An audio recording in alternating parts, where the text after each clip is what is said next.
You are listening to Trophy Horse with your hosts, Tricky Mick, Alex, I Yield to No One, Steve.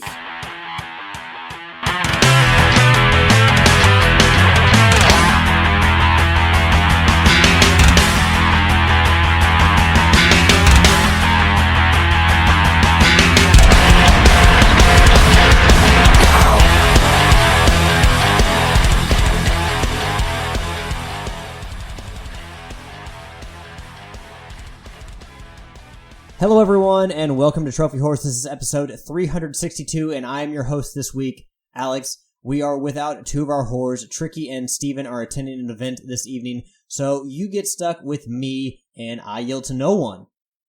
Whoop, whoop. I'm ready to do this. Tag team champions of the world! Throwing down the gauntlet. Bring it. Yield, what is your trophy count sitting at this week? I'm a level 27 trophy count of 5469 and a platinum count of 85. And I am level 30. Total trophies of 6,687. I have 99 platinums in 98 games. And as far as the rest of our cohorts, we have, and Yield, you did not update these because I believe you said Tricky's count on PSN profiles does not match what he has on the agenda. Correct. So I didn't want to flub anything up or anything like that. So I was just kind of like, I'll just leave it as what it was last week. And my apologies ahead of time. As of our most recent confirmed trophy counts, Tricky is level 38, total trophies of 9,614 with 109 platinums. Steve. Well said. I like that. Yeah. Steve is a level 15 with 2,056 platinums with 2,056 total trophies and 10 platinums. Gave Steve a lot of credit there he didn't deserve. And Sid is level 34, total trophy count of 7,687, and a platinum count of 131, although I'm sure that's 141 by now. Killing it! Sid is always playing something. Yield, I know you like to play games, and, yes. At this part of the show, we usually talk about what we've been playing, updating everybody over the past week, so what's the past week looked like for you? So, I've played a little bit of the Division. Went back into Strange Brigade, trying to knock out some more of those trophies. And I've been playing a lot of Rock Band 4. The new season started up, and I was like, man, I haven't played Rock Band in a while, so I fired that back up and been rocking out with my plastic guitar. Been killing it! Yeah, well, you did tell Tricky he was going to have to bring his A game next time he plays some Rock Band with you. Yes, I did. He didn't play week 1 of season 8, and I propelled us to the silver tier, and he's going to have to bring his A game. He's going to have to help out. I can't pull this band along by itself. All right, well, I did not bring my A game when I was doing the updated trophy count because Ashley reminded me that Steve actually has 11 platinums because he got the platinum in Spider-Man within the last few days. So congratulations, Steven, on the Spider-Man Platinum, and thank you, Ashley, for correcting my mistake. This just in. Yield, is that all you've been playing this week? Is Yes. the plastic magical instruments game? Yes, that's it. So, exactly, have you been favoring any songs lately? Are there any favorite songs you have to play in Rock Band? Well, you've got your spotlight songs, and there are 3 of those that you can play, that you get, bigger experience points for your band, that you can play during the week. All 3 of those, unfortunately, were downloaded songs that I did not own. But then they also got Rivals Challenge, which they've got, a slew of songs. I think there may have been 30. And I played through them on a couple different days. They were all really good. They were mostly... It was a wide range. I mean, they had some grunge and some pop and all that. But when they do the Rivals Challenge, they I mean, I'm sure they have a lot more in there than what was on my list, but it'll just pop up songs that you have in your library, whether from downloaded to disc songs and all that. And then these are the ones that you can play that'll earn points for your crew. So since I couldn't do the Spotlight songs, I jumped into the Rivals Challenge and played all of those. I was going to skip some, but they were all pretty good songs, and they were all ones that I knew or enjoyed playing. So I played through all of them, and I got a couple of the real easy ones. I kicked up to Expert and got Gold Star. Most of them I played on hard, and I think I 100%ed 5 or 6 of them. So I was kind of proud of myself. Very nice, sir. I did get into the music games for a pretty good period of time after playing the original Guitar Hero, but I just could never do, I was able to add the pinky, the 5th fret in there for a little bit on the hardest difficulties, but I could never play, some of my favorite songs, so it just frustrated me, and I never really got too far into the hardest difficulty, because I never really thought that my fingers were that mobile. You see, that's funny. We started out, the very first Guitar Hero ever, started out playing on medium. So, we all kind of just threw ourselves into the deep end, so to speak, and was playing on medium. And that's just where I stayed. I couldn't get my pinky to work necessarily, and there were some medium songs on the highest difficulty that would kind of throw it in every once in a while. But I pretty much stayed on medium. When Rock Band Beatles came out, the difficulty for guitar was so low, my wife was like, you know what? I think you should try it on hard. So I was like, all right. So I played the whole game on hard and did really good. I was averaging 93 to 89% on pretty much all the songs. So then when Rock Band 4 came out, and even in Rock Band 3, I was like, you know what? I've been playing on hard. We're just going to stay here. And that's what I've done. I taught myself with Rock Band Beatles I probably don't play it a correct way, but I basically just slide down on the frets to play the orange button with my pinky, and then play the red and green buttons with my index finger. Very nicely done, sir. I guess, you adapted well, and if you're gonna, if you keep playing those games and you keep trying, then you're bound to get it at some point. I just got frustrated too easily, I guess, and I'm just like, all right, I'm just gonna play the songs I really like on medium, and that'll be that. Because I still get to hear the songs, and because that's really the fun thing for me, is getting to hear the songs. It's not necessarily oh yeah, because I know I'm not on a concert stage, playing in front of thousands of fans screaming at me. And it doesn't mean I don't get goofy and start dancing around the living room with the guitar and thinking I'm real badass and everything. But I realize where I am. It's it's still fun though. Oh, absolutely. I find it hard on the songs that I really like to lose focus from playing guitar and not end up singing along and then messing up because I haven't quite mastered the playing and singing at the same time. It'll happen to the best of us. This week I've been trying to master, as you said, I'm trying to master Uncharted 4 by getting the Platinum Trophy. I beat the game on Crushing. I did not get the speedrun trophy because, well, there were certain sections of the game where I got stuck and I forgot where to go because sometimes the game isn't super clear with where you have to go. And I did get caught in some of the encounters and I took a little bit longer than I should have. But, so right now I'm just kind of going through and doing a lot of the random combat trophies, like pull 20 enemies over the ledge, or, do a melee kill and then do a gun kill and then do a melee kill and then do a gun kill and do that 5 times or 10 times total between the two of them. So I'm doing all those trophies now. I'm going to start doing the collectibles trophies after I get all the random combat trophies.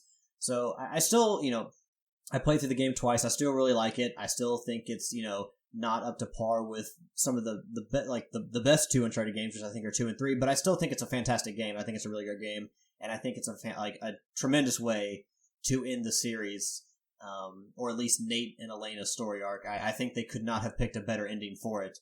So, I come back to that speedrun trophy, and it annoys me because Uncharted is one of those games where you are not supposed to just run through it, and you're supposed to explore, you're supposed to take in the world, you're supposed to take your time. So having a speed run does not seem to make sense to me in an Uncharted game. So why they have a speed run in there, it just doesn't make no sense. It's like none of the other games have this. It's frustrating. Why do I have to hurry through a game which is meant to, it's not Mario. There's not warp zones. You can't just jump to like World 6 or whatever. You have to... And you're supposed to skip the cutscenes because that counts towards your total time. Yeah, I just don't understand why there is a speedrun trophy in there. It completely goes against the way you're supposed to play Uncharted. So I agree. I haven't gone for that yet. I need to go back and do my crushing and go through the cemetery and not get seen and all these odd and end stuff. So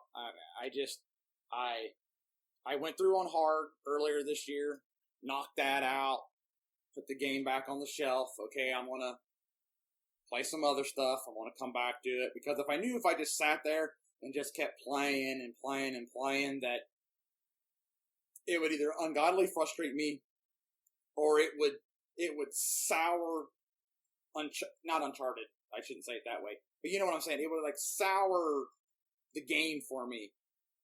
Because I had to play it so many times over and over again, and I didn't get the feeling like I did with Uncharted 2 when you finished it and it was like one more time, and then you'd play through it and you're like one more time. So that's why I've been kind of taking my time with it. I think that's definitely the best way to play it, because if you have to play it consecutively, like one time after another, I think it burns you out. And I think it gives you some sort of like a negative viewpoint of the game. It may shade your view of the game. Maybe not to a degree where it's going to make you think completely differently of the game or think it's a bad game, but I think that it burns you out and it gets you like more tired than you would. So I think that taking a break in between, gameplay or whenever you're taking run-throughs, or campaigns, like taking a break is the best way to go. For me though, if I'm on the road to get a trophy and I have like 20%, I'm going to try to get that trophy as soon as possible. So for me, I can maybe play 2 games at a time, but I can't just stop playing a game and then come back to it, months later or a year later. It's just not the way that I'm hardwired. Yeah, no, I get that. I tried with Uncharted at least. I finished my campaign completely before I put it on the shelf and went, okay, I'm going to come back for crushing, at another time. I didn't stop midway through. And then on my hard playthrough, I got a couple of the other trophies because I'd been kind of looking up online. I got like the take a picture of Sully at this spot, and the one you were talking about where you had to hop in the Jeep and drive away and not kill anybody. There were a few trophies here and there that I'm just like, you know what, I'm going to try for this, and I'm going to try for that, because there was like so many oddball trophies to get. I was like, I can knock out a couple here or there on this playthrough, so that way the cleanup don't seem so tedious. Yeah, I mean, that's a good way to do it. I will say that when I went on my crushing playthrough, I was also going to get the 70% accuracy in that one, because I turned on the assist aim. Problem is that there is kind of a glitch, I guess. I've seen online people call it a glitch, where your accuracy from the first campaign carries over. So basically, you get an average of the two as opposed to just having the auto aim and just getting the 70% like you should in the second playthrough. So my accuracy, because it was a mixture of the two campaigns, was like 40%, which really sucked, because I hear the fix is if you go and you do chapter select a few times, it'll knock it back down to where you're entering basically your next game through with 0% accuracy, and you build it from there. So you don't have like an average. But it also kind of pisses me off, because when I go in to do the encounters and get like, say, the pull 20 enemies over the ledge, I was probably halfway there after the 2 playthroughs, maybe a little more, But now that I've gone through the encounters, it's knocked my counter back to 0, and I have to go through a certain section of the game 20 times and pull one enemy off a ledge just to get that trophy. So it's kind of like the way they record stats in the game is kind of screwing me over, because on one hand, I didn't get the accuracy trophy like I should have in my second playthrough, and on the other hand, I'm now back to 0 with like the pulling the enemies off the ledge, and I have to start all over again and play a section of the game, the stealth section of the game, 20 times. And it's just, that's really annoying. That's one thing that's got me annoyed. That is annoying. Stuff like that should either be, I'm going to say this word wrong, well, I won't say it, should stack on top of each other. Or it starts over. It shouldn't be an average. Yeah. Or the trophy should state it's an average. Yeah, no, apparently it's supposed to reset to 0 on your next playthrough, but sometimes it doesn't, and that's what happened to me, and I didn't realize until the end of the game. That sucks. Yeah, but one of my main concerns was getting all the multiplayer trophies very quickly, because I don't know how long they're going to keep the servers up. I don't know how many people are still playing. So I did want to get those 5 multiplayer trophies. They're all really easy to get, so it won't take you that long, but I did want to get those relatively soon after beating the game the first time. Yeah, I found that out too when I started replaying it at the first of the year. I'm like, well, I better get these knocked out. And then come to find out, you can do most of them in like the training. You don't really have to dive too much into player versus player. Yeah. So, like I said, they're really easy, so it won't take you that much time to do the multiplayer trophies. It's not going to be much of a sidetrack from, you doing your campaign, your crushing run, your speed run. So yeah, that's pretty much all I've been playing this week is Uncharted. Like I said, it's a fantastic game, and I enjoy playing it, but I think that playing it multiple times is going to burn me out eventually. So, Yield, I do like your tactic of taking breaks in between. Yep, I've been seeing on the What's New tab, and I've been seeing the trophies that you've been getting, and I've been like, you know what? When I finish up what I'm working on, I need to put Uncharted back into the rotation. Well, that is what we've been playing this week. Luckily, you don't get to hear Tricky talk and tell us what toaster games he's been playing to get platinums this week. Ha ha! So we're going to jump right into our news, and like I said, we got quite a bit to talk about, starting off with PlayStation Now. A lot of times PlayStation Now, there's not really a whole lot of news on it, but PlayStation Now titles can now be downloaded and played offline. PlayStation 2 and PlayStation 4 titles, specifically. I like that. Yeah, I mean, to be honest, it's the way it should be. It's still not as good as the Xbox equivalent, like Xbox Games Pass, where they are going to start releasing games on the service the same day that the games are released, or at least Microsoft Studios games. So you kind of want that for PlayStation Now. Until then, the service is kind of not maximizing its potential. But this is certainly a step in the right direction to allow people to play online download games and play them offline. Now, you will apparently have to sign on every few days in order to have your account verified. So yeah, but the good thing with that they said in the article was that you won't need a high-speed internet access to do that. You just have to sign on to the network so the network can go, oh, yep, you're a Now subscriber. You can keep playing those games. Definitely, and not having to have that always-on connection, especially, you've got a house, with 4 or 5 people, or your console's kind of far away from the router. It definitely helps, so. It does. I've been there where your internet speed isn't the greatest. So anything that can kind of help those people who don't have the greatest internet speed that's awesome. Yeah. Yield, before you moved, we all remember your internet, and as Tricky would say, the hamster needs to run faster on the wheel. Yeah, it did. I ain't gonna lie. Yeah, I mean, I don't know if this changes my opinion of PlayStation Now. For me, I enjoy being able to pick games a la carte off the network or in the store. Mostly on the network because I don't buy too many disc games anymore.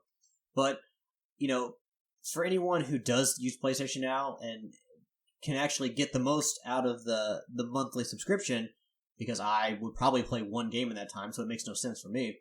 But, I mean, this is great news. Absolutely. I find it very, very nice that Sony does this. Sony's been kind of known to take one step forward and take 5 back. So hopefully now that they don't take 5 back from this, but this is definitely a move in the right direction.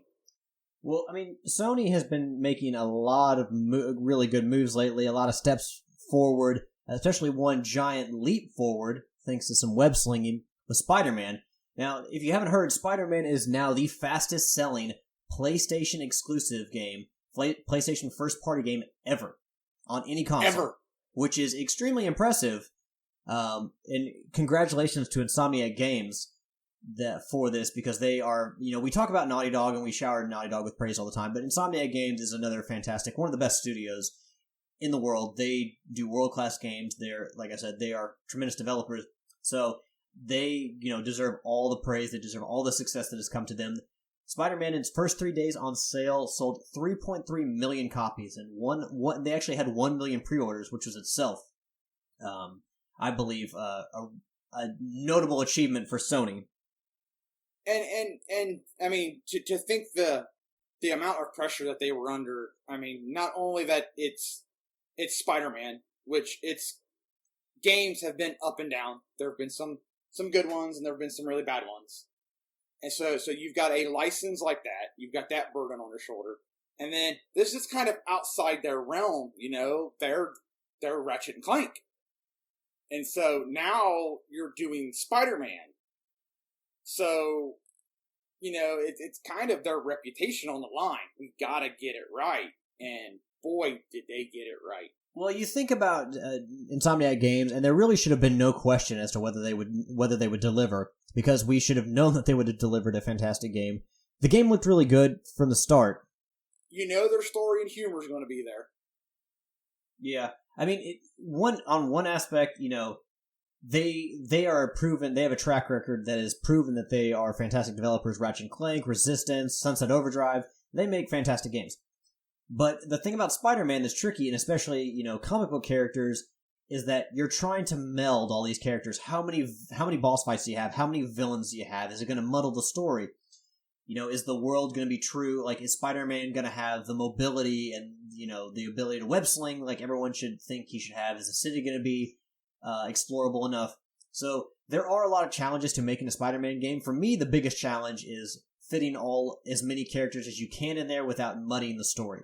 Because that a Spider-Man character or the Spider-Man game, people are going to want to see certain bosses. They're going to want to see certain enemies, and if you leave them out, you're going to hear about it. But if you have one too many, if you've got... You're going to hear about it. If you've got like a dual boss fight with Rhino and Shocker, it's going to cause some problems.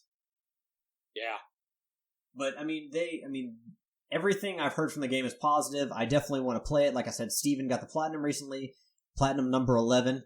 Steven went to 11 on that one. There may not be any Spinal Tap in Guitar Hero, but Steven's turned up to 11 for Spider-Man. Well played. Yeah. Now, there's also a bit of news, beyond the sales for Spider-Man, because the in-game social media updates that kind of update based on how you play the game.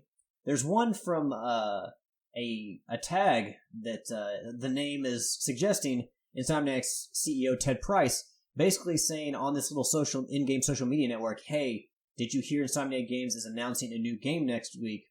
And I'm seeing this right now. The article is on Game Informer. So, they're kind of, the author is asking, Game Informer is asking, do we now have a tease for a new Insomniac game? Because we really don't know exactly how we're supposed to, like, when is next week in comparison to when the social media post went was uploaded in the game. So we don't really know when this is coming, but basically they're asking, hey, are we getting a new Insomniac game in the very near future? Or at least gonna see a brand new Insomniac game? Because, TGS is coming up. Yeah, I could see this both ways. I could see Insomniac kind of trolling everybody, or if not just trolling everybody, kind of, hey, do you hear we're going to announce a new game? And they're talking about the game that you're playing. Or I could even see them, depending on when they were buttoning everything up to Spider-Man and when they put this in-game tweet into the game, they might very well have already been working on their next game to the point where they can come out and go, hey, this is what we're working on next. Because they've already got the DLC outlined. That's through what, spring of next year? I think that's what we talked about last week. So it's really, I could see any one of those three scenarios being legit. I mean, we know Insomniac Games is not going away. We know they're going to make another game. And, you know, for a while now, they've had a studio in North Carolina as well as a studio in California. So they have had two studios, you know, making games. So we know that they're going to have a game out at some point. We just don't know how soon it's going to be. You know, it's not because they have two studios. It's not out of the realm of possibility that it would be very soon. We haven't really heard a lot from Ratchet and Clank. So, I mean, is there a chance, or is there, you know, a chance that there's a Sunset Overdrive sequel? Because, you know, Insomniac and, you know, like studios like Naughty Dog and Sucker Punch, they don't really do one-off games. They generally make a really good game, and then that builds the base for a series. So I don't think they're gonna. I don't see them making Sunset Overdrive as a one-off. So I think, you know, we may see a sequel to that, or it's too early to reveal another Spider-Man game, or maybe it's something in Ratchet and Clank. I don't know. What do you think, Yield? It could be any one of those, or maybe, well, I don't really know. I haven't played it yet. They did Song of the Deep. I would say it would probably be Ratchet and Clank or Sunset Overdrive, unless they're yet again tackling something totally new. And, you know, they very well might, but like I said, I don't think they're going to just leave. I think it's been a little bit too long since we've heard from Ratchet and Clank, or, you know, I'm not against them, you know, letting Ratchet and Clank lie a little bit dormant and then releasing the game a few years down the road, but I just think it's too soon for them to step away from Sunset Overdrive. But, you know, it also says, you know, hey, a new game. That could certainly mean a brand new game that we've never seen before. So, you know, at this point, Insomniac's going to put out a game, and we'll likely see it soon. We just don't really know what it's going to be.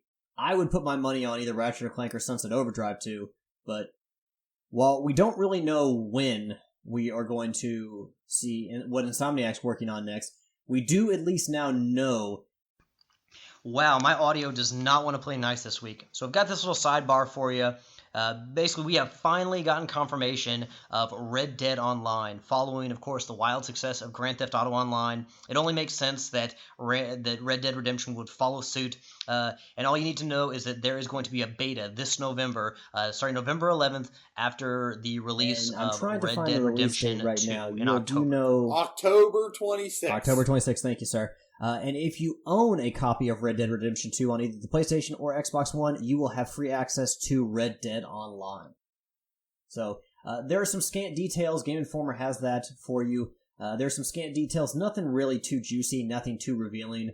But we do know there's going to be a beta in November, so if you're looking forward to, if you do buy Red Dead Redemption 2 after it comes out, know that you have access to, I'm assuming access to the beta as well, but you definitely have free access to the game when it actually comes out. I hope with the beta coming out in November, they don't wait like they did with Grand Theft Auto, because even though I was like really excited for it, by the time they got around to Grand Theft Online, I was just kind of like, moving on. And I did go back and dabble a little bit, but I just did that to dabble a little bit. Yeah, so you said you played a little bit of Grand Theft Auto Online? Yeah. Okay, so for someone who has never played Grand Theft Auto 5 or Grand Theft Auto Online, kind of tell me what it's, from your experience, what it's kind of, how it kind of is, because I imagine it being completely chaotic and me wanting to get the fuck out of there. Well, the couple times that I messed around in it, it's just like playing the main game. Except, you know, they've got like, the last time I played, it was a 4th of July weekend. They had like a special event going on where you could earn more money to buy this big old monster truck with dual American flags off the back of it. And I was like, oh, wow, that's awesome. So I was like replaying some races and a couple of missions to get a bunch of money so I could buy it and put it in my garage. And then you could do them by yourself, or you could get in like a group and work together. Since I don't have the best of luck of finding a nice group of people to play with, I was just going all solo. Yeah, that's my thing about Grand Theft Auto Online and Red Dead Online that really kind of is off-putting for me. Because of what you can do in those games, I imagined a whole lot of fuckery going on. Like, people just trying to fuck you over left and right. It was. It was. Did you play the first Red Dead? I did not. Okay. So, their online function, I had a blast with. The free updates, where you had kind of like the missions, you were herding, you went to retrieve cattle that was stolen and then bring them back to town. You were going up river, and then there was another one where you went into a mine and cleared out people and filled a mine cart and pushed the mine cart out before the bombs went off and caved it in. Those I had fun with 4-player co-op, because for the most part, you were always guaranteed you had 3 people that were there to work towards a mission. You really didn't get somebody who was off goofing off. And if they were, then pretty much everybody else turned on him until he got mad and quit. So I had a blast with that. The actual open world, I was annoyed by that because, you could open up a map and you couldn't close it off. Well, you could close it off, but to earn the trophies needed, you had to be in the general population. So you could start your own map. Here is Alex in the West. And you're out there and you're riding alone and you're doing your missions, and some random person could be assigned into the map. Now, he could be assigned right beside you. He could be assigned all the way across the map. And you two could do your own things, never cross paths, and all is well. Occasionally the game might tell you, hey, Alex is the most wanted because he's killed so many people. If you go kill him, you get a big reward. And you could or couldn't or whatever. The one thing that annoyed me was when you decided that, you know what, I'm done messing with so-and-so, I'm going to go away. And, you've decided I've given up, you're better than me, you're annoying me, whatever, and you go to ride away, that person keeps trolling you, and either snipes you from across the map, so it seemed, or they would just keep going where you went. So that was the really annoying part. And I was glad I was able to sign on really late at night and knock out the trophies that I needed, because that part of the game annoyed me. The co-op part of the game was a blast.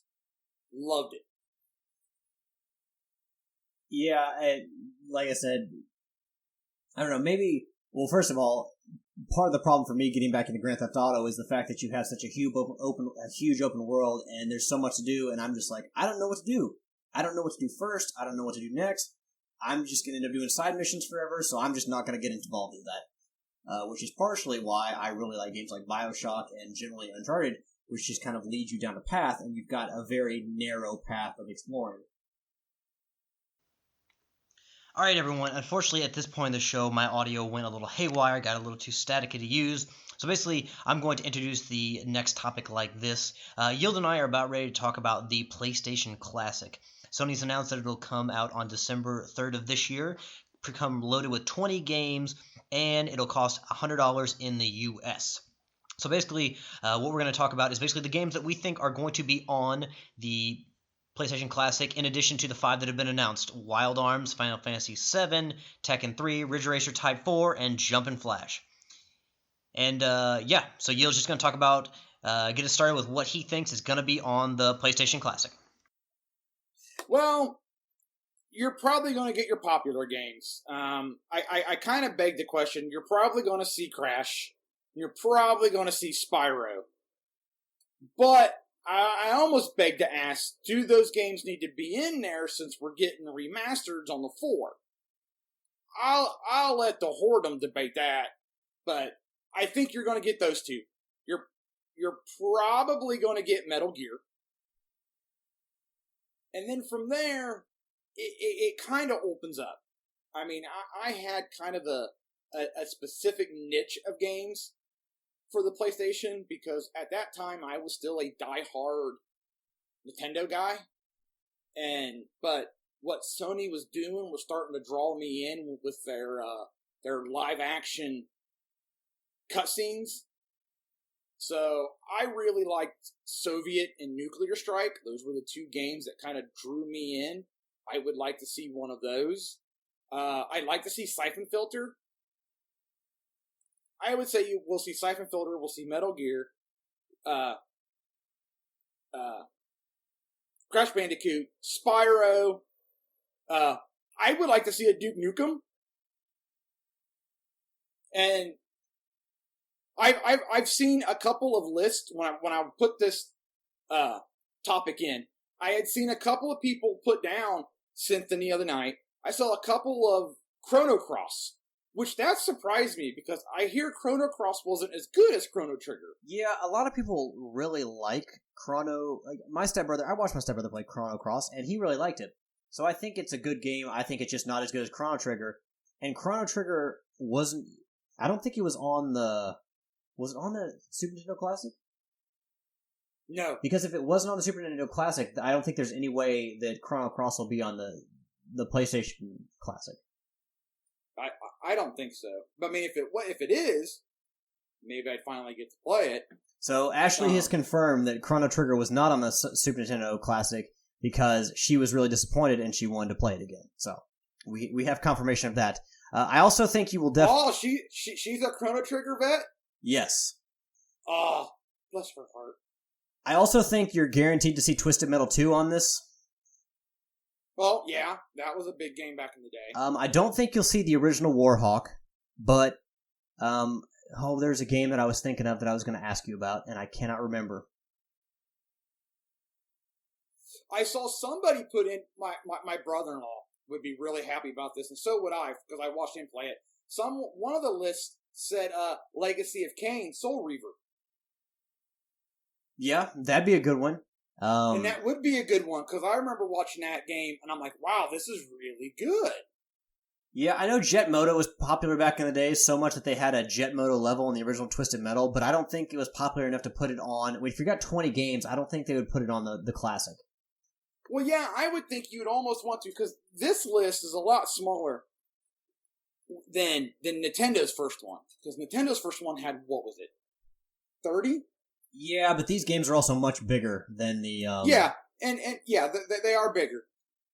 I would think you want, like, almost the best of the best on here. Or your extremely fan favorites. Oh, absolutely. So, I mean, I definitely think that we can all think of a few games that we would love to see on here. I don't know. I would like to see Driver on there.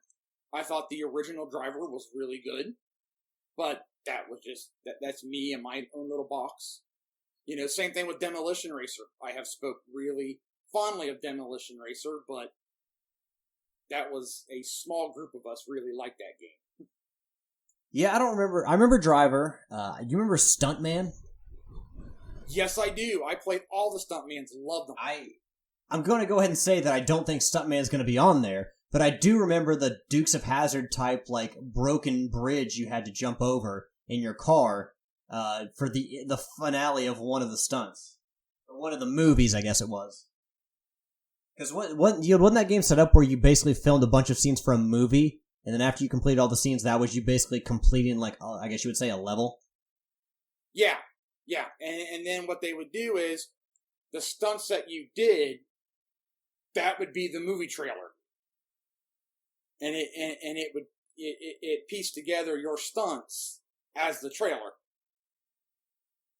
Yeah, so I mean, I think as some of the games we can count on being there, you know, I'd say Mega Man X4 deserves to be on there, but at the same time, they just came out with the X collection, so I don't think it'll be on there. But I definitely think Crash Bandicoot and Twisted Metal 2 and Metal Gear Solid will be on there. Siphon Filter should be on there. I would be surprised if it's not. I don't think they'll have more than one fighting game. They've already got Tekken 3 on there. I don't think we'll see a Mortal Kombat game or Street Fighter Alpha or anything like that. No. Somebody in one of their lists had Mega Man Legends. And I was kind of surprised because I had kind of gotten away from Mega Man at that point, but somebody like you who followed Mega Man all the way up kind of said Legends was kind of Yeah, Legends, you know what? I'm not going to say that because I've never played Legends, but what I've heard about it is not, like, they tried to change it up, and what the game was not Mega Man. It was not what Mega Man had been. They changed it up a little bit with X, and I think that's really all you can change Mega Man up to be. I don't want to play anything other than the way Mega Man is set up. Go through a level, fight a boss, get a weapon, go to the next level, get through there, fight the boss. That's the way I want Mega Man. I don't really want it any other way. And I know that kind of sounds silly because we ask for our games to evolve, but that's one game series where it's evolved as much as I want it to evolve. I don't want to see it change anymore. Totally okay with that. So, Yield, are there any other games that you can think of? Obviously, there's going to be only one Final Fantasy. Like I said, they're probably only going to have one fighting game. It'll probably be RPG heavy. What about like Legend of the Dragoon? That could be. I didn't play pretty much any RPGs. I grew up on the out of sequence Final Fantasy games on the Super. Chrono Trigger to me was my pinnacle of RPGs. I watched my brother play a lot of Final Fantasy VII, and how much the RPGs had opened up by then. By the time you got to 7, I was just like, that's way too much stuff to be dealing with. I'll just watch you play it. And I haven't really dealt with RPG since. Which I know, bad me. No, I mean, if RPGs for me, like, I'm just not, action RPGs I can deal with, but I grew up with RPGs being like, well, you have to stand here and it's turn-based. Funny enough, I love the Pokemon games, how they're turn-based, so that maybe I'm just been a dumbass all these years and ignoring games that I would really love. But when I was younger, the turn-based games and like JRPGs and RPGs in general just really turned me off because I didn't want to have to wait to take a turn. I didn't want to have to wait for an enemy to attack me or to buff itself. I wanted just to go in there like God of War style and dodge and, duck and then just attack the fuck out of whatever was attacking me. I don't want you to have a chance to hit me. Gotcha. But yeah, so yeah, that is going to be our news segment for the week, and I'm going to go ahead and say that we had some pretty good Yield. You put together this agenda, and you found some pretty outstanding news. You truffle-pigged it, you news-dogged it, and you found some awesome stuff. Thank you. So at this time, we're going to throw it across the pond as we do to every week to our main man, Sid, and hear about this week's episode of Sophie's Trophies. Hey guys, how are we all? Welcome back to Sophie's Trophies, episode 50. This week, guys, it is the biggest game of this year, or at least one of the biggest games of this year, and I will tell you now, there will be spoilers for this one, guys. I'm giving you a warning because it is a relatively new game, God of War 2018. The game is awesome. There's just no other way to say it, guys. It is such a good game from the look and the way it plays. There are a few niggles I have. The troll-type bosses, or ogre-type bosses, whichever you want to call them. There's a few too many that you fight, and they do play the same. And the only other thing, I think, guys, is there are a few too many instances of do this 3 times. There are various things you have to do, get 3 of one thing to unlock a chest and things like that. Overdone a little bit, but you know what? On a game like this, those are my only 2 complaints. Although, other than that, guys, it is pretty much a perfect game to play. Okay, so before I get started on it properly, guys, I will say this. If you hear people moving around, the recording times have changed, and I'm now recording downstairs instead of upstairs, so I do apologise for that. But at the moment there isn't really that much I can do about it. So there you go. So let's get into this one, guys. The first trophy, of course, is the Platinum. Father and son obtain all of the trophies. That is a 5.5 very rare trophy. I don't know why it's that rare, guys. The game isn't difficult, really. Well, depending on what difficulty you play it on. So, the journey begins. Defend your home from the stranger. This one is a 95.2% common trophy. The stranger is a recurring boss throughout the game. You find out who he is later on. You fight him right near the start of the game. And it's kind of a tutorial into the mechanics of the combat and things. It is very, very well done. And there is a video online of them telling you how they made it and came up with the ideas and the concepts for it. It is well worth watching, I have to say. Okay, a new friend survived the witch's woods. The witch, Freya, she is the stranger's mother, and I can't remember the stranger's name at the moment, guys, so I do apologise. But Freya is his mother. She helps Kratos and Atreus. The witch's woods is where she lives. You have to make it through there to her home, which is a massive creature that sinks into the ground. It looks awesome. The whole area is really cool. It wouldn't look out of place in the labyrinth, let's just say that. Feels like home. Allow the light elves to return home.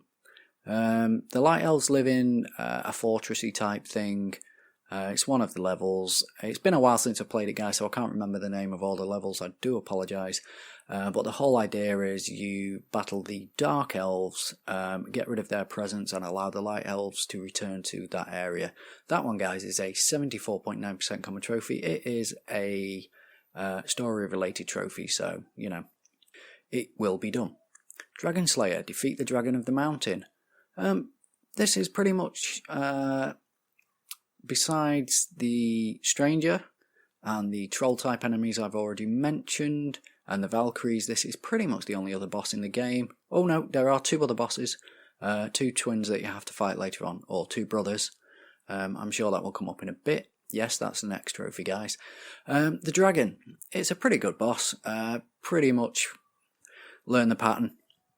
You know, same as most other bosses. It is really well done, looks awesome. It's a 69.2% common trophy. So yeah, Dragon Slayer, defeat the Dragon of the Mountain.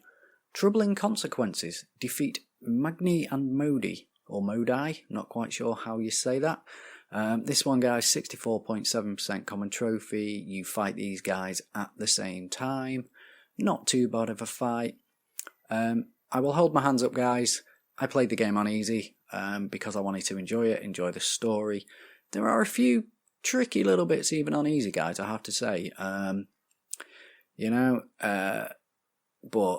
that is it, guys. I played it on easy, so take what you will from that. I think most people who have the trophy or have the platinum played the game on easy. Hello, old friend. Retrieve the Blades of Chaos. 63.7% common trophy. This one, guys, an awesome moment in the game. Awesome moment. It's just brilliant. You get your Blades of Chaos back, and they are awesome and amazing to control. Like I said, guys, I love this game. It was amazing. Like I say, the two little niggles I had with it, they're nothing but nitpicks. That is it. So I can't say enough good things about this game. Best game I've played this year, or the best game released this year. So yeah. Promise fulfilled. Heal Atreus. This one is a 63.2% common trophy. Atreus is injured, and you have to take him back to Freya's house and have him healed, I believe. Easy. Again, story related. Most of these are story related. Round 2, rescue Atreus. That one is a 60.2 common trophy. That will happen through the story. Past haunts. Ride the ship out of Helheim. 59.6% common trophy. You're on a big ship, you have to defend it from people attacking you while you're on there and keep it in the air. Really nice looking section, quite good. Twilight Beckons, defeat Balder. This one is a 56.1% common trophy. This guy is the Stranger. I couldn't remember his name before, but that's who he is. You fight him 3 times, and I think there is another trophy for later on maybe. But yeah, you fight him this time. Freya is using a big giant to try and kill you at the same time, I believe. Again, very cinematic, really, really well done. Last Wish, Spread the Ashes. This one is a 55.1% common trophy. Now, this is the whole point of the game, guys, to get your wife's ashes up to the highest peak in, oh god, where are we? Greece? No, we're not in Greece, that's the others. Oh god, I forgot where we are, guys. Anyway, the highest point in the land, Norse mythology, so wherever that is. My brain's gone, guys. Beneath the surface, explore all the Lake of Nine has to offer. 31.1% rare trophy. Now this one, it's the hub of the game, guys. There's a big lake and everything is done from there. So you've got to go around there and get everything from around there. If you're going for 100% on everything, you will get this. It's not story related, but if you are 100% in the game, you will get this. There's no two ways about it. Death happened here. Fully explore Vithagard, 38.8% rare trophy. Now, I'm not sure whether this one's trophy related or not, but again, you will get it if you are going for 100%. Trilingual. Learn the languages of Musselheim and Niflheim. This one is a 53.0% common trophy, guys.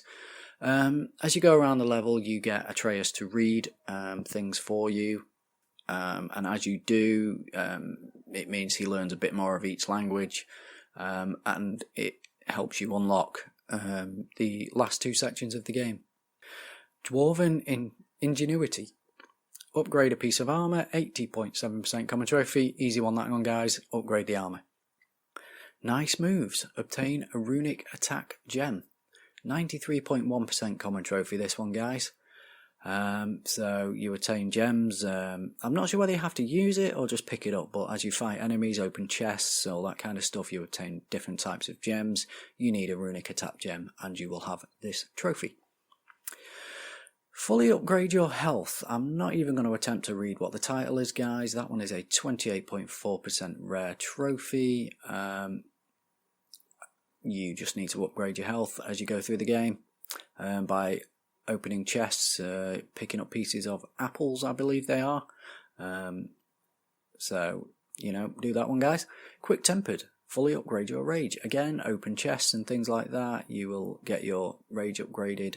26.3% common trophy, that one, guys. Best Dressed. Craft an outfit for Atreus. 69.5% common trophy. Very easy to do. Just go into your menu. Your menu. Go into outfits, Atreus, and craft an outfit for him. I only did that once for him, to be honest, guys. Slot an enchantment into your armour. Again, you pick these up from enemies in chests and things like that. And there are slots in each piece of armour. Maybe not all of them, but most of them. And there you go. Put that in there. That one, guys, is an 83.3% common trophy.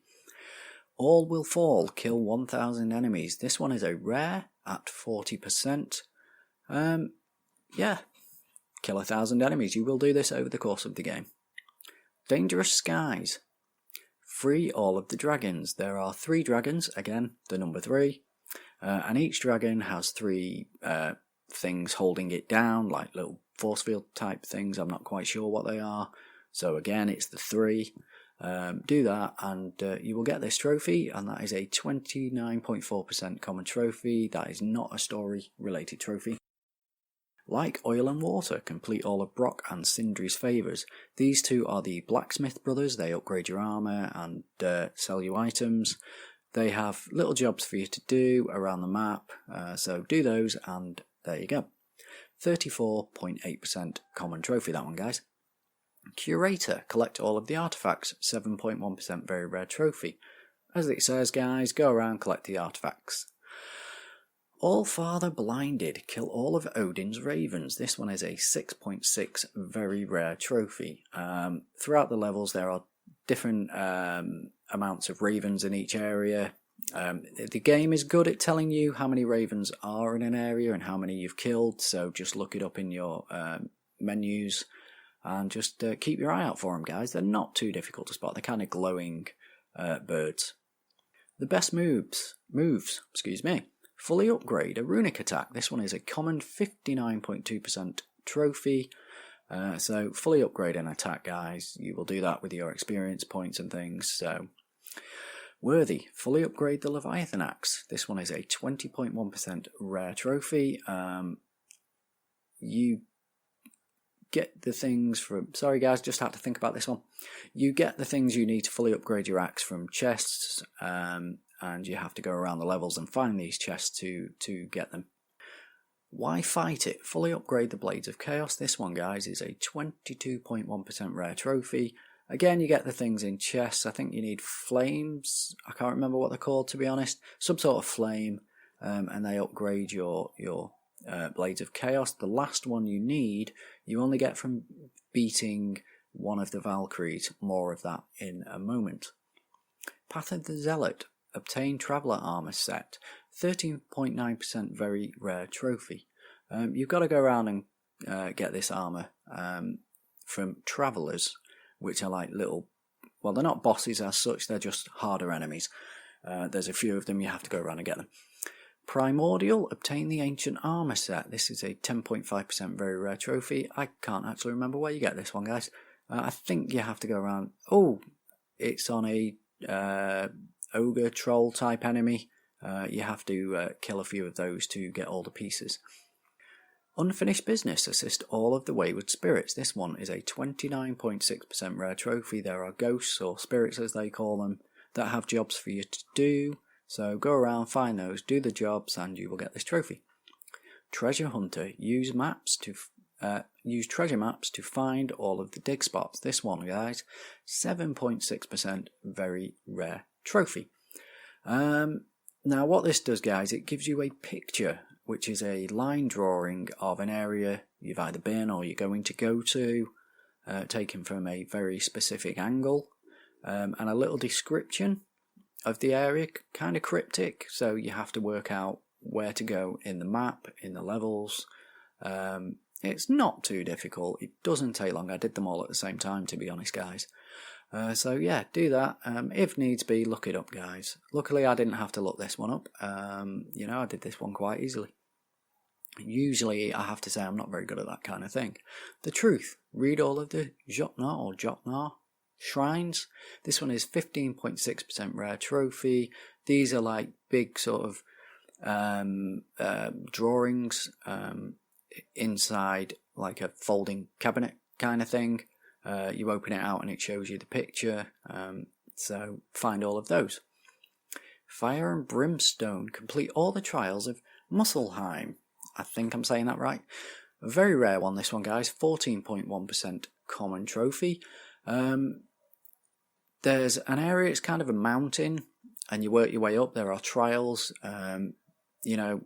defeat enemies without getting damaged, that kind of thing. When you get to the top, there is a Valkyrie to fight, and that is the only way you can get the last flame you need to upgrade your Blades of Chaos. It's kind of just a challenge area, to be honest. Right, Darkness and Fog. Retrieve all the treasure from the workshop's centre chamber, 13.1% very rare trophy, this one, guys. Now, this area, your health goes down as you play through it. There are ways to mitigate this by picking up certain things. It's been a while, guys. I can't remember all the names of things, but you have to play this area again and again and again and again. There is a Valkyrie in there as well. But the more you play this area, the more items you get that you can use to upgrade the armour, to give yourself better resistance. It's full of traps. They repeat quite a lot. Easy enough to work out, crushing walls and things like that, spinning blades. Even though it is procedurally generated, the rooms are repeated, so it will just change the way the rooms are. It won't change the rooms themselves. It's a good little area. I didn't like it at first, but you get used to it, and then it becomes quite enjoyable once you start building Kratos up a bit is the best area to build him up and get yourself ready for the Valkyrie fights. Last trophy on this one, guys. Chooser of the Slain. Defeat the 9 Valkyries.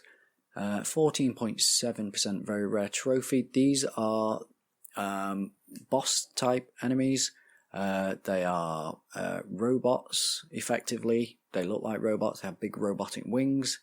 There are actually 8 of them. And you have to find them. You have to fight them. You have to kill them. They all fight differently. Now, when you've killed them all, you take their helmets back to the Shrine of the Valkyries. That's what I'm going to call it because I can't remember what it's called, guys. Place each of those onto the chairs or the seats around the edge of this area, and then that will allow you to call on the 9th Valkyrie Queen, and you have to fight and kill her. And you know what, guys? I did this last. I upgraded Kratos, and she still kicked my ass a few times. She is not an easy fight at all. So pretty much this is probably the last thing you will get in this game unless you're really, really good. Which I have to admit I'm not. So yeah, that is God of War 2018. That is the God of War series ended now, guys. Which means I've got to start thinking about what to do next. Anyone got any ideas? Then please hit me up on the PSN, Sidders1978, or through the email, sid@provengamer, or Twitter, which is @Sidney, or through the Trophy Horse Facebook group. So, yeah, that's it, guys. Hope that was okay for this week. Like I say, hit me up if you've got any ideas of what you want me to talk about next. If there's another series of games you want me to go through, I'll be quite happy to, as long as I've played them and I know them and I can remember at least some of them. Like the God of War games, I can remember bits of them. So, yeah, thanks a lot, guys. Thanks for listening, and I will talk to you next week, and keep getting those trophies. Bye. All right, and we're back. Thank you, Sid, for that awesome episode of Sophie's Trophies. Now, we're going to move in. Well, we've already done our topic of the week. Silly Alex. What are you doing, idiot? Silly Alex. Yeah, we just got done talking about a bunch of PlayStation games that should be on the Classic. We did. Bloody Roar will never be on there. No. Cool concept, though. I love the concept behind Bloody Roar. Although, actually, I can think of one more fighting game that should be on there. Okay, you go. I've got one more I forgot about, too. You go first. Okay, this is DLC, but did you ever play Soul Blade? Sounds familiar. I may have watched somebody play it. It is Soul Calibur before Soul Calibur. It was the first game in the Soul Calibur series. Okay. Did you ever play WDL Thunder Tanks? I did not, no. Okay, that game should be on there. My friends and I played the heck out of the multiplayer of that game. You had different tanks, basically, and it was player versus player, up to 4. Each tank had something special, plus you had environment stuff that would go on. And it was, basically a death match. All right, listeners, you know your homework this week. Now that we have news of the PlayStation Classic, and you've heard our picks for what games will be on there, what's likely to be on there, what's likely not to be on there, what do you guys think? Go on Twitter and tweet at us. Go on Facebook and the Trophy Horse Facebook group, and tell us what you think is going to be on there. Yield said Spyro, and Ashley seconded Spyro, and the Spyro remasters are coming out this year. They're coming out soon, I believe. Yeah, I think here, if not the next few weeks, definitely in the next month. It's got to be before October. I'm pretty sure. That's it. I'm gonna pull tricky. I'm gonna Google it. Well, thank you. That way I don't have to do it. Haha. Okay, here we go. The Googles are Googling. November 13th of this year. November. Well, okay, I was off. It is not before October. It is in November. I thought it was out sooner, but so yeah, that's a little plug for Spyro. Go get you some Spyro, some of that purple dragon. Yeah. This would actually be a chance for me, and I might pick it up. I never played Spyro. I did not either. I watched friends play it, but, I hear nothing but good things about it, so I probably should have. Because just like Ratchet and Clank, I missed out on Ratchet and Clank. I missed out on Ratchet and Clank, Sly Cooper, and Spyro the first time through, because I was at that stage of my life where they looked too kiddish. And,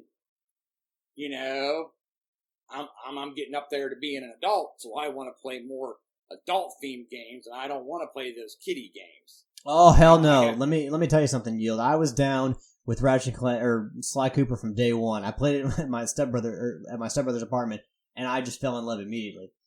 Ratchet and Clank, it took me a little bit more time because I waited until Up Your Arsenal was a classic game, went on sale for the greatest hits, one of the greatest hits titles. I waited until then to play it, and then from there I was in love. I was hooked immediately after I played him. So I did wait a little bit longer to play Ratchet, but I was hooked by Sly Cooper immediately because of the characters.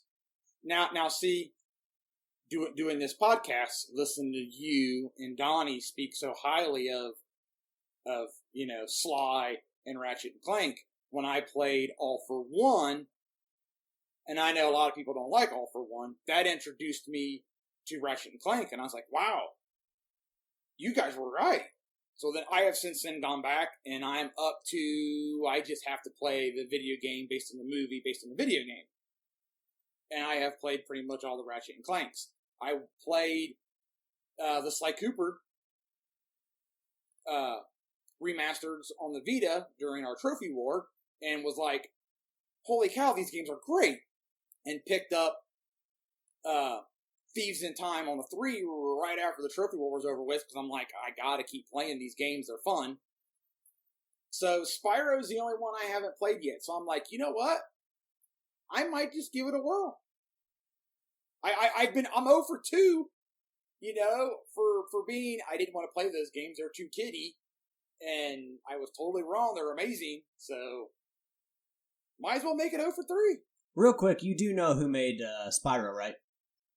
No, I do not. Who made Spyro? Insomniac Games. See? Then I'm gonna love it. Yep, and I actually left Spyro out of the list of games that I talked about Insomniac making, so my apologies to Insomniac on that, because Spyro definitely deserves some love for being pretty damn awesome. So we are now going to move into our housekeeping. We're going to clean this shit up and get you guys out of here for this week. So we are looking for writers, podcasters, video editors, and news reporters. There's actually a tab or a link on the top of the front page of the website. If you've never been there before, it's provengamer.com. Click that link and jump through all the hoops that Tricky has set up, and he will get back to you with due time, in a timely fashion. Tricky's pretty good about getting back to people, but we're always looking for help. We're always looking for great podcasters, anyone who can write, anyone who can edit. Definitely give us a shout if you think you've got the skills. We also have a Twitch page, twitch.tv/provengamer. If you want to get in touch with us, go to our Twitter is @provengamer. Our email is trophyhorse@provengamer.com. I almost added an extra @ in there. And the phone number is 330-PROVEN9. What does that read out as, Yield? 330-776-8369. Fantastic. And if you want to get a Indubitably. Yeah. You can also go, there's a Trophy Horse Facebook page, as well as Facebook pages for game stuff and for Nintendo dual screens, 2 other podcasts here on the network. You can also look out for PG spoilers whenever we do the next one. I think Tricky's been promising one for a while now, and Spider-Man maybe? I don't know. I've lost track because there have been so many promises. Yeah, they're kicking around the idea for a Spider-Man one, so if anybody out there in the Whoredom has played and finished Spider-Man, and you would really, really like to talk about it, then you need to bug Tricky. Or, if you've got your own group of friends that really want to talk about Spider-Man, then do your own. Because spoilers isn't just a trophy horror, it's not just a staff podcast. It can be your podcast. Absolutely. It's more of a community podcast than anything. So if you guys want to be on an episode and we're doing one, we'd love to hear from you. So listen to PG Spoilers whenever it comes out. Listen to Nintendo Dual Screens and to Game Stuff. If you want to get in touch with us on Twitter, Yield is at IYieldToNoOne, Tricky is at Tricky Mick, I am at Sandosaurus Rex, and Steven is at BatChild27. I finally remembered Steven's Twitter handle. Took me long enough. I mean, it's not like it's hard or anything, it's BatChild. But it's a 27 on the end. Yeah, I can't remember numbers, man. That was TBS growing up. TBS Superstation. So, where can you find all these great podcasts? Well, you can find it on Apple Podcasts, which is formerly iTunes Podcast. You can find our podcast on Stitcher, various podcast apps, Google Play, TuneIn, and you can find Trophy Horrors and Nintendo Dual Screens on iHeartRadio and Spotify. Wait, Nintendo Dual Screens is not on Spotify yet. Only Trophy Horrors is, correct? I don't know. Okay, so they're both on iHeartRadio, and I believe that Trophy Horrors is the only one on Spotify. So you can find Trophy Horrors now on Spotify. We have 3 PlayStation 4 communities, Yield. What are those? We have one for the site called Proven Gamer. We have one for the show called T-Dubs Brothel, because Shuhei won't let us say horse. Even if you try to get fancy and put little asterisks and upside down exclamation points and stuff like that, or spaces, nope. Red flags won't let us say it. So, horse hanging out at the brothel. So, that's the closest thing we could come with. And then I've got one called the Platinum Guild. Come brag about your latest platinum, cheer people on, stuff like that. Along the lines of the whole Tito's brothel thing and us not being able to say horse on the network, so I play Pokemon Go, and the other day I was trying to change Beedrill's name to something based on a YouTube video that came out where a guy is giving all these names, these absurd names to the Pokemon based on their descriptions and what they look like. So he referred to Beedrill as Big Dick B, and I tried to change Beedrill's name to Big Dick B in Pokemon Go, and it would not let me. I was a little disappointed, but yeah. So they won't let us say naughty words on the networks. What's going on? I'm a grown ass man. If I want to write Big Dick B, I can write Big Dick B. That's right. Trying to take away my rights. They took our jobs. All right. So sponsors. We are sponsored by Amazon. We know you all shop on Amazon, and you all can help us out. So one extra step before you actually get to Amazon.com. Amazon, the ruler of the world. So basically, all you gotta do is go to the front page of provengamer.com. There's gonna be a link to Amazon.com on there. All you gotta do is click that link, and you're taken to do your shopping. Doesn't take you much time. Helps us out a lot. Helps us keep the lights on. Helps us keep buying Tricky new fucking controllers that he gets every 2 days. Special editions. The ones that light up, or the ones that wipe your ass for you, or the ones that play Mariah Carey songs 24 hours a day. I don't know what the fuck Tricky's buying anymore. He's just buying everything. Also, we are sponsored by Extra Life. November 3rd is the date this year. If you don't know what Extra Life is, it is an annual gaming charity event run to benefit the Children's Miracle Network of Hospitals. It's a 24-hour, 25-hour, depending on how the year falls. But it's an all-day marathon where basically you play games and you also raise money for whatever children's hospital you choose to represent. So here's how it works. You go to extra-life.org to sign up. From there, you can either play solo, you can be part of a team, or you can create your own team. Pick your Children's Miracle Network hospital that you want to represent, and from there, get donations or sponsorships for your 24-hour marathon. From there, what you really need to tell people, and this is key, 100% of the donations that you collect as part of your sponsorships will go to the Children's Miracle Network hospital that you have opted to represent. The motto for Extra Life is play games, heal kids, and there is no better example of a win-win situation than that, sir. No, there is not. And you just don't have to play video games. You can do board games. You can go outside and play games. Yep. And we are also involved with the Humble Bundle. As always, if you want to see what's going on with the latest Humble Bundles, if you're not sure what a Humble Bundle is, basically it's a collection of games that you can set the price for, whatever you want to pay for them. The more you pay, the more extras, goodies you get. So you get more games sometimes, you get soundtracks. But basically, that's another charity event that has basically that were involved. And Humble Bundle, of course, has been around for a very long time. We're just now getting to participate in it, and we're very proud to be part of the Humble Bundle. So we will include a link into the show notes every week, so you can go and look and see what the Humble Bundle is offering this week, this month, whatever. And that is going to bring us to our shoutouts. Now, there are 3 shoutouts written on this agenda. Yield, is that from you? No, that was from Jeff Hanna. Oh, okay. So, if you missed it, Jeff Hanna wanted to shout out to DePaul University, Meatheads, and whoever invented Freon. Those may be the most creative shout-outs we've ever had here on Trophy Horse. Yes. And that was when he was on the first time. When he was on episode 360, he chuckled that they were still on the agenda. Yeah, I guess I'm gonna be the one to delete these. All right, there we go. They're gone. They're deleted. He was like, "Why are they still there?" And we're like, "Well, we just copy and paste it, and we change the topics, and we change our trophy counts. So we just, every week copy, paste, and then we fill in. And we're like, well, your shout-outs have just stayed since you were on. Not anymore." I'm surprised, to be perfectly honest, that we have not somehow copied and pasted all the news topics and then just redone those a second week. Although I think we've done topics of the week 2 times before, something like that. Oh, I'm sure we have. I just thought I didn't really have a topic of the week, to tell you the truth, but when they announced the PlayStation Classic, which I was kind of like, wow, there were rumors of it the end of last year.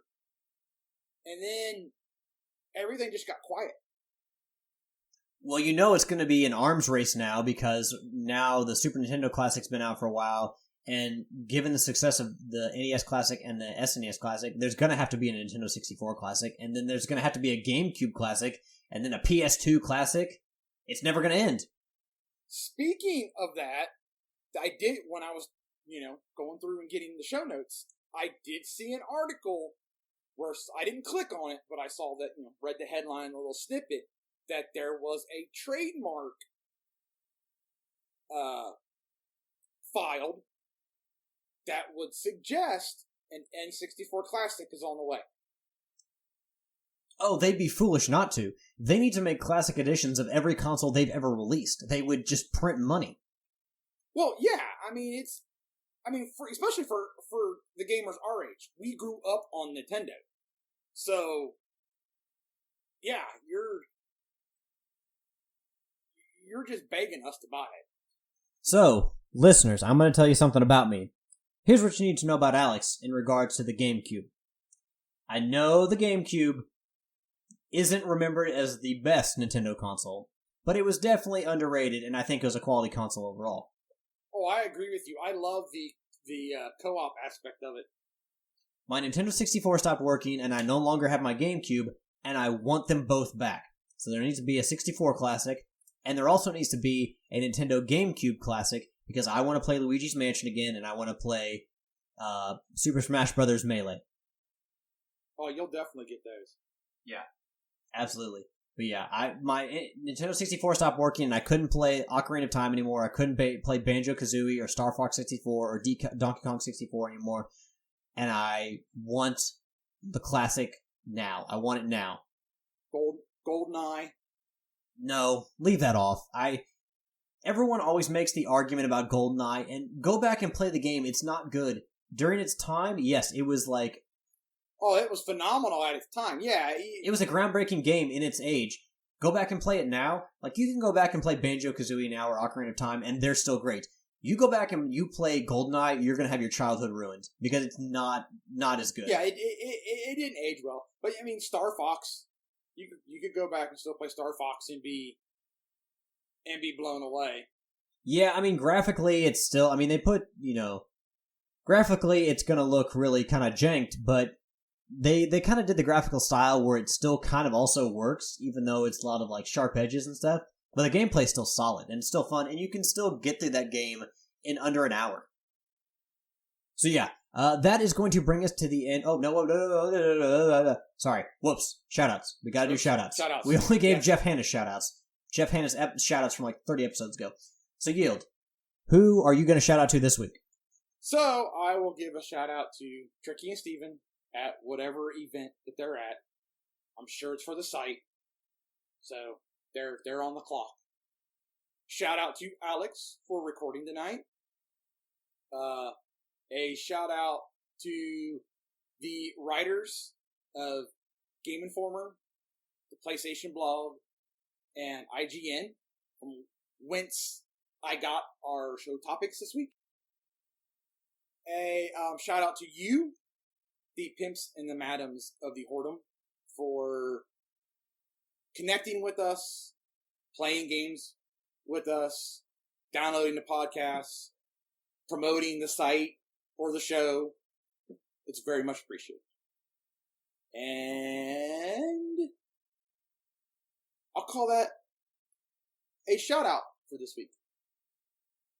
Very nice. Well, I will do this quickly. I want to give a shout out to Insomniac Games, from Spyro to Spider-Man, making just kick-ass games.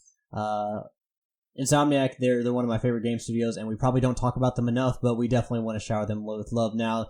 They deserve all the success. They make fantastic games, so I hope to see their new game, whether it's a sequel or whether it's a brand new IP, I hope to see it very soon. The only thing I hope is that if it's Sunset Overdrive 2, that it's a PlayStation game now. It's on PlayStation. It's multi-console. Yeah, that'd be nice. That would be nice.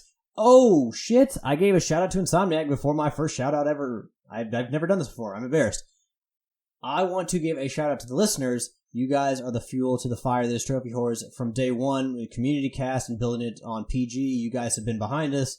Even if you're just coming to the show now, we appreciate you all, because without our fan base, without our listeners, you guys, I mean, we say it, well, we're completely honest about it, is that we would not be here. The show would not exist. We would not be on episode 362 or, have as many listeners as we do. So thank you all for pushing. We can only push the show so far, so thank you all for being the real gusto behind Trophy Wars, because without you all, this show is nothing. And lastly, I want to give a shout out to my girlfriend, my sweetheart, my love, Ashley, who has confirmed and corrected me on numerous things this episode.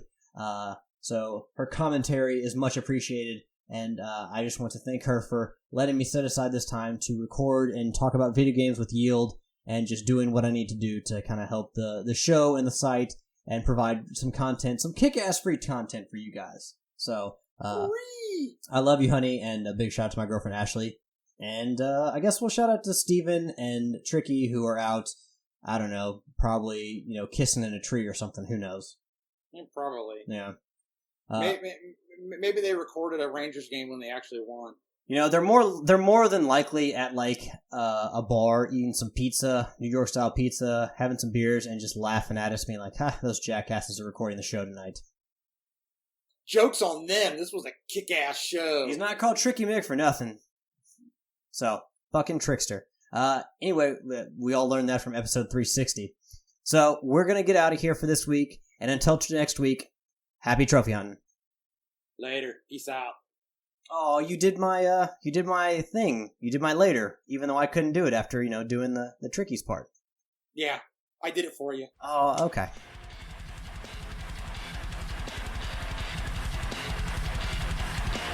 Save your last words, then read on me this.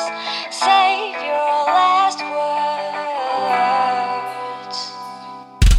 Save your last words, then read on me this. Save your last words, then read on me this. Save your last words, then read on me this. Save your last words, then read on me this. The theme song is Venus by the band Even off their album Zenith. Permission granted by the band and 12 Stone Records. You can find them on Facebook by going to www.facebook.com/evenphilippines.